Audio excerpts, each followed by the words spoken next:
So there is no intro culture anymore. It's peak time only, which is crazy. It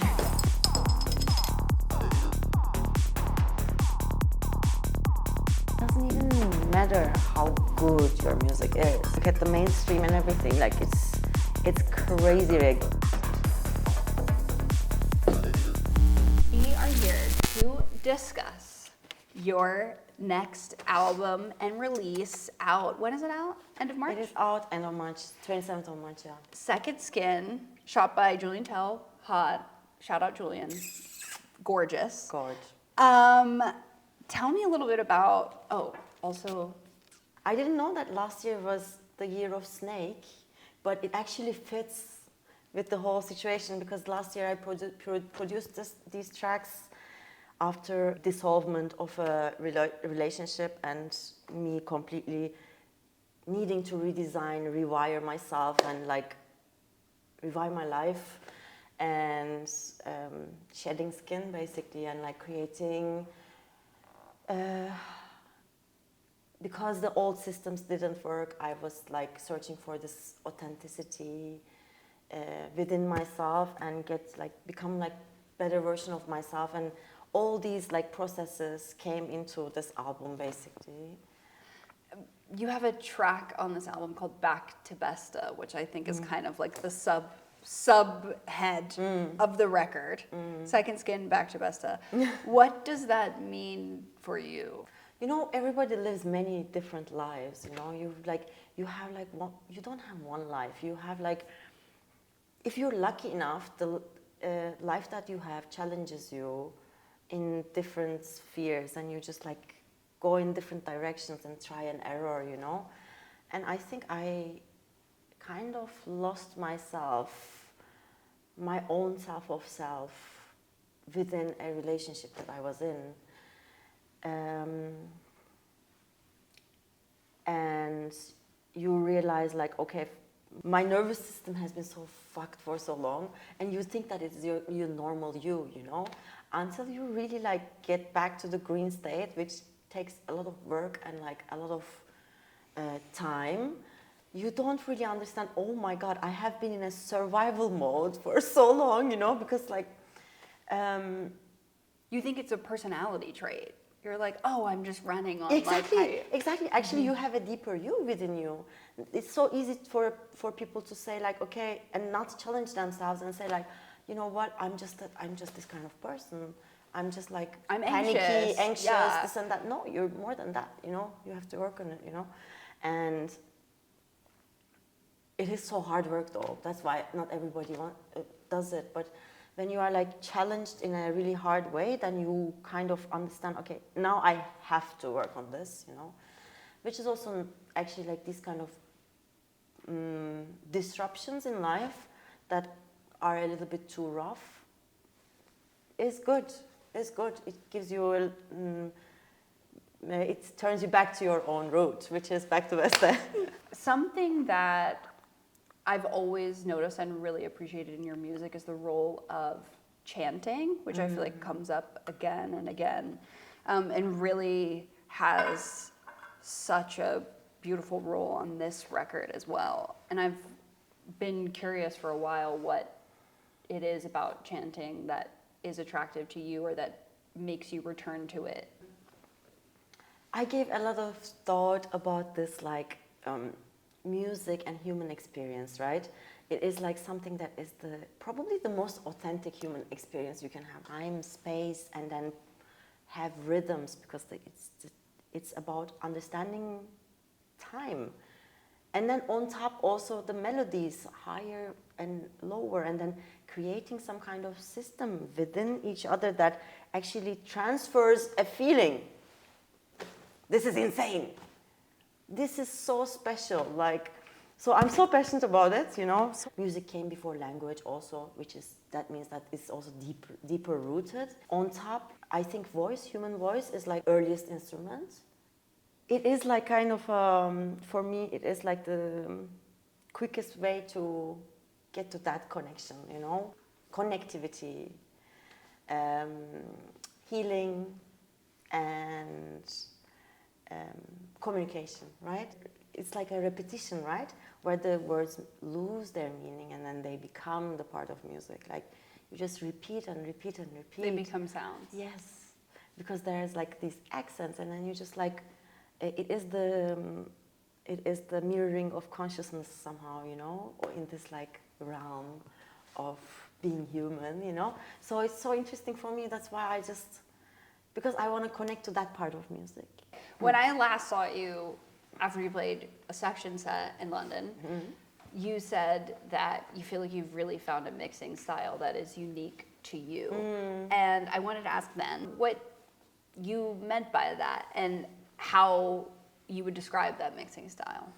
Yeah, it doesn't mean it's better, you know, it's just like you have your own, you have your own style in time of communicating and creating a moment, right? And it goes through a lot of like trial and error, and I have to tell you, I had many horrible gigs because I had to risk a lot also, you know, because I don't just play one thing. You risk a lot, you try error, like, you know, you feel bad about wrong choices and stuff like this, but then you learn, you find like your way. And I think I went a little bit too far with the genres. Now I'm like going deeper into the genres that I picked and basically trying to create different intensities within those genres and build it up, pull it back, you know, like just create moments within those, but also with surprises and everything, but without doing it too much. Now it's like finer, you know, because it has been like 10 years of trying and error, and like making a fool out of myself, but like I really care about it, you know, like sometimes I felt like, oh my God, this time it was so bad and stuff, you know, but you learn, okay, here I went too far, you know, here I went too many surprises, there was no story, you know, that everything like in time you just like find way like, okay, now I really arrived, second skin. You know, now I really arrived where I'm like, okay, I can really, like, within my style, I can really like move around the genres, move around the things. So, to me, really good. I want to talk to you about Umay, your label. And you said, I don't know if it was in a resident advisor piece or maybe the press release, but you said like the system is rigged. And I would love for you to expand on that. How is the system rigged and who is it rigged against? Most of all. I mean, did you hear about Netflix making a label now? What? Yes. Like Yes. TikTok also has a label. Yeah. Yeah. So like in a bigger scheme of things, the system is so rigged. You know, like when you look at the mainstream and everything, like it's crazy rigged. Like you have to have certain strong people and money behind you, anyways. Like otherwise, it doesn't even matter how good your music is. Like, you know, there are the systems that are built around, like capitalistic systems around, like who is marketed. Like everything is marketing, right? So in that sense, it's already rigged. And then if you look at our ecosystem, there's more like, I would say, different things in play, like such as, for instance, some of us are playing catch-up game, you know, like some people start already with all the resources and some people don't have all the resources. Some people already started producing when they were 15 because everything is laid out to them. Amazing, like such a beautiful thing. But some people just started producing when they were 30 and they're third guessing themselves because they didn't have any other chance, you know, they didn't have any other possibility to do it until 30, you know.